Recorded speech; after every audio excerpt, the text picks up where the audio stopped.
এমন কোনো ডিয়ার নাই যেটা চুই কমপ্লিট করতে পারবে না। বল তোদের কি ডিয়ার?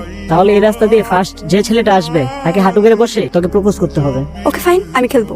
জুই হার মানার মেয়ে না। I love you. আপু আমাকে বলতেছেন? তোমাকে বলতেছি, এত সুন্দর একটা মেয়ে তোমাকে প্রপোজ করলো আর তুমি এইভাবে ইগনোর করতেছো। সুন্দর মেয়ে কোথায়? এই ক্যাম্পাসে সব ছেলেরা আমার পিছনে ঘুরে আর তুমি বলতেছো কোন মেয়ে? এই ক্যাম্পাসের সব থেকে সুন্দর মেয়ে আমি। ও আচ্ছা আচ্ছা, ক্যাম্পাসের সব ছেলেরা যদি আপনার পিছনে ঘুরে তাহলে সব ছেলের কমপক্ষে রুচি 3 বেলা খাওয়া উচিত। তাদের মাথায় ঝামেলা আছে। আসি আপু।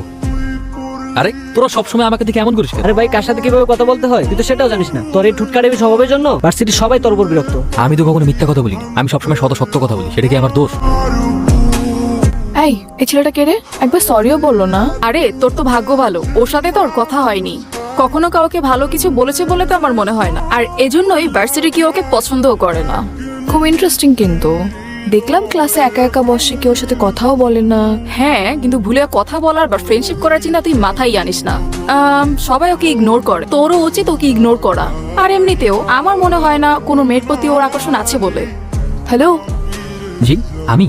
আমার কলমটা পড়ে গিয়েছে, তো কি হয়েছে? তো উঠিয়ে দিন। আমি কলম উঠাবো? আমাকে কেন উঠাতে হবে? আরো তো অনেকেই আছে, তাই না? ইয়েস স্যার, আমি জানি ক্লাসে অনেক মানুষ, কিন্তু আমি চাই কলমটা আপনি উঠান। ভালো থাকবেন আপু, আসি। এখানে থাকলে হয়তো কলম উঠাতে আমার পড়াশোনা আর হবে না। হ্যাঁ, গাধা নাকি আমি? আপু, এই গাধার বাচ্চা নাম্বারটা দিত, ওর লাইফ আমি হেল্প করে দিব। ঠিক আছে, লে।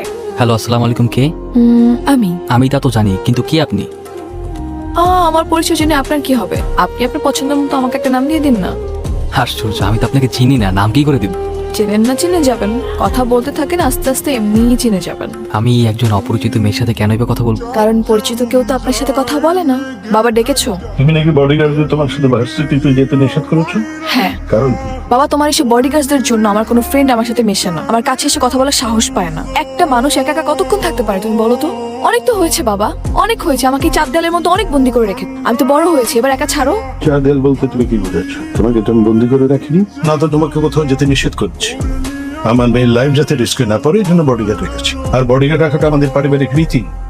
কাল থেকে তুমি বডিগার্ড নিয়ে ভার্সিটিতে যাবে, এটা আমাদের পারিবারিক রীতি। কিন্তু বাবা, তোমার এসব বডিগার্ডরা সেদিন একটা লোককে নির্মম ভাবে মেরেছে, বিনা দোষে কারো গায়ে এভাবে হাত তোলা রাইটস কারো নেই বাবা। বিনা কারণে ওকে শাস্তি দেওয়াটা যথেষ্ট লজিক্যাল ছিল। একটা রাস্তা খেয়ে আমার মেয়েকে প্রপোজ করবে, ওকে মেরে যে হাত পা ভেঙে দেয়নি, এটা ওর কপাল। হ্যাঁ, ঠিক এই কারণে তোমার বডিগার্ডদেরকে আমার সাথে যেতে নিষেধ করেছি। আর তোমাকে বলে দিচ্ছি, তুমি যদি আমাকে পাঠাও ওদেরকে আমার সাথে, তাহলে কিন্তু ভার্সিটিতে জব অফ করে দিব, নিজেকে চার দেয়ালের মধ্যে বন্দি করে ফেলবো। অনেক হয়েছে বাবা, আর কত? তোমার এইসব অ্যারোগেন্ট বিহেভিয়ার আমি নিতে পারতেছি না। আমি তো একটা মানুষ, আমাকে একটা ছাড়ো প্লিজ, ভালো লাগে না আমার এইসব।